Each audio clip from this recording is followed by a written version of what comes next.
It's the Agribusiness Report. I'm Tony St. James. We're joined today by Kurt Shultz. Kurt is with the U.S. Grains Council. Kurt, it's great to see you again. Yeah, it's a pleasure. And actually, title Senior Director of Global Strategies for the U.S. Grains Council, but you've had a few other titles in the years that you and I have been talking. Yeah. I used to manage our office in North Africa, and which covered Africa and Europe for a number of years, and then I opened up the office in Panama back in 2010. So I spent about 11 years in our international office position. Now, we've had a few of these U.S. Grains Council annual membership meeting, international marketing conferences in Panama. And we're going to jump to another topic here in just a moment, but how vital is Panama and the canal for U.S. grains? Well, it's huge, and I don't have the exact numbers in recent exports, but if you think about all the grain that leaves the Gulf of Mexico that goes to our #1 markets in Asia, they typically go through the Panama Canal. And so the fact that we are essentially forced out of using that canal as a shortcut to Asia is forcing quite a bit longer freight routes. And we actually have seen a dramatic shift of exports to the Pacific Northwest just because of what's going on in Panama. Yeah, we use the Gulf, and quite a few of those grains come down the Mississippi. Yeah. So again, waterways so vital. And we think of Panama and using the canal, but you don't necessarily have to go through the canal if we go to some place like Africa, right? No, exactly. So European, African markets can go straight out of the Gulf of Mexico, but we also see a lot of trade coming out of the lakes and also off the East Coast. So let's dig a little deeper in on Africa, South Asia. I know you've been focused on some emerging markets there. Yeah. What are you watching?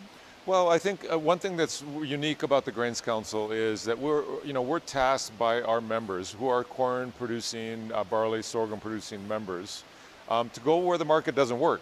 Where our established agribusiness doesn't regularly trade. And so we work in existing markets, but we are out there looking what is going to be the market of the future. And when we look at the growth of the African feed and livestock industry, we look at South Asia with over 1.2 billion, 1.5 billion people. The opportunity is there, and the question is how do we create or facilitate that so that that the U.S. can participate in that growth, and so that's really driving the investment of the Grains Council in emerging markets. It's not necessarily for tomorrow's market in an immediate opportunity, but looking 5-10 years down the road. Can you think of, and again, I've been trying to remember how many years you've been with the council. 23 years. I was going to say 28, so we're close there. In 23 years, can you think of a market that at one time was what we would consider an emerging market that today we can look and say, okay, our investment in that market years ago is paying off? Okay, well, I'll make a plug for a country that I love that I don't actually manage. And when I started back in 2000, we exported about 3 to 4 million tons of corn to Mexico, and it was restricted. And because of NAFTA and now the USMCA, we have market access for that. And at that time, I remember the Mexican livestock industry saying, we're going to get flooded with U.S. meat, milk, and eggs, and we're going to go out of business. Right now, Mexico imports over 16 million tons of corn. They have gone from 3 million tons in the let's just say 20 plus years of NAFTA. They've gone from 3 million tons up to 16 million tons. In the last 10 years, Mexico has added 6 million tons of corn imports over a 10-year period, which translates into 600,000 tons of corn demand annually. And so that's an incredible success story of a vibrant livestock industry that the U.S. Grain industry invested in 20, 30 years ago, and it's paying off today. And we sort of take it for granted, but we don't you know, that was the work that was done by generations of the Grains Council staff and our farmer members and producers years ago in deciding they should invest into Mexico. And I always have a saying with Mexico is every dollar you invest into Mexico is going to be a dollar returned to U.S. farmers because we're linked at the hip because we share a common border. I'm so glad you brought that up because, and you mentioned earlier being in Panama and Tunisia, and how important is it to be in those markets? How important is it to have a presence, not just a P.O. box number, if you will? If I want to just have a conference and bring people to a conference and then wave the flag, it's very easy not to have a presence. You can just get a phone number and call them up and invite them to a conference. But if you want to have a strategy to change what they're doing and you want to have something that's more complex, you need to be working in that market, understanding who your customers are, what both culturally, but also what economic dynamics are influencing their purchasing strategies. And so that's vital. You cannot do that all from Washington, D.C. or from Des Moines, Iowa. You need to be on the ground talking daily with your customers. Okay, perfect lead in. Corn in poultry diets, and specifically U.S. corn. Yeah. What's happening? Well, so if you have a few minutes, I'll explain a little bit of history, and because you just brought up the being involved in your markets. For years, the 20-some years that I've been working with the council, one of the #1 complaints about U.S. corn is the high level of broken kernels and foreign material that exists. And there's a lot of damage that we do in transporting and shipping our grain. And you know, it's natural for them to say, well, there's a lot of broken corn. And my question to them was, well, you're going to grind it. You're actually going to take that corn and grind it. So how does it really perform?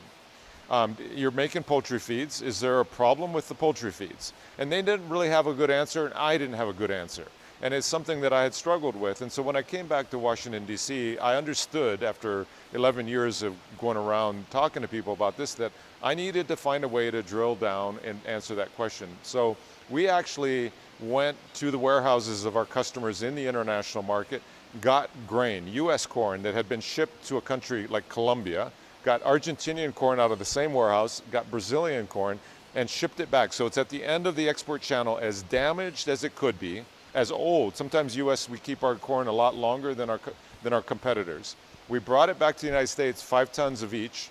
2 years in a row we did this. We sent it to Auburn University, and they did feeding trials with poultry. And what we found was that the U.S. corn has a higher available starch or energy value that is digestible. The amount is relatively the same for Argentina. It's about 72% starch in Argentinian, Brazilian, and U.S. But because they have a harder corn kernel and there's more protein matrix that binds up the starch, the animal doesn't digest all of it. A lot of it passes through the animal. And so it's not a lot, but when you look at it from a feed conversion rate, it's roughly about 2 cents a chicken difference for U.S. in advantage. 2 cents doesn't sound like a lot, but when you grow millions of chickens, it's a lot. And so we did a study, and at the end of the study, and we use a poultry operation that has, let's say, 1.2 million chicks a cycle. They do 7 cycles a year. That translates into, if they choose not to buy U.S. corn, if it's Argentina, it's about $120,000 a year of profit they would have lost. If they had bought 100% U.S., they would have been $120,000 more profitable.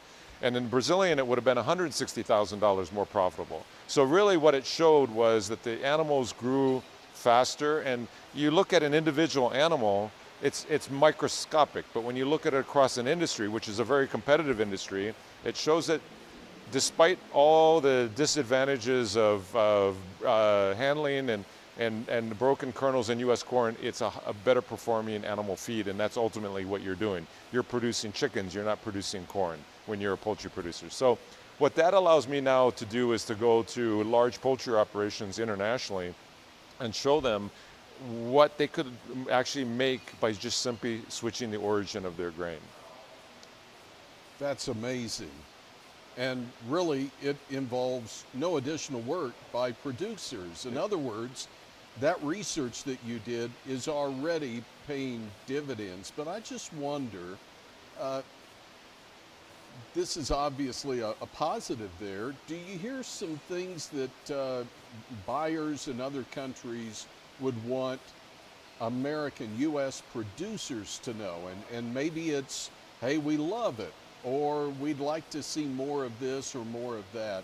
But if you had a group of buyers here today with U.S. producers, what might they say? I think that they're all looking for where the industry is headed, not only the U.S. corn industry, but just the livestock industry themselves. And so they rely on the U.S. Grains Council and actually our membership to look to the future. What's happening in the United States in the livestock industry is going to be happening around the world. And so they look for that and say, how can I be the innovator in my country? And the Grains Council, we're always looking for a win-win. If you buy from the United States, we're investing into your operation, not physical dollars, but our resources to make you successful. And a successful customer who buys from the United States, we want them to grow and become more profitable. And so it's a win-win for both sides of the equation. It's not, I'm here just to sell you a product and walk away. It's a long-term relationship. I bet we could learn more about the research you've done on the U.S. corn and poultry diets on the website? Yes, certainly we have a whole section dedicated both to animal feeds, and also we've done a similar study in the industrial starch sector. It's on our website. We're putting a calculator up there so that we'll demonstrate entering in their feed conversion rates and their feed costs, and they can look and model the differences. We're also doing commercial trials, and we're still working on the locations of those. But the idea is, now that we have that data from the research, we want to put it into commercial practice. And to be honest, I think it always was there, but there's a lot of noise in a commercial operation, and so producers don't really pay attention to all the variables. And so we want to highlight that variable. And in theory, instead of doing an option origin purchase of grain, you say, no, at a certain price, up to a certain price, I'm going to prefer U.S. origin over another. And I think we can impact major markets that would normally not necessarily order U.S. corn. Well, Kurt, we can find all of that online at grains.org, right? Yes, that's correct. Kurt Shultz is Senior Director of Global Strategies with the U.S. Grains Council. We're in Guatemala City, Guatemala for the U.S. Grains Council's annual membership meeting, International Marketing Conference, and I'm Tony St. James. This is the Agribusiness Report.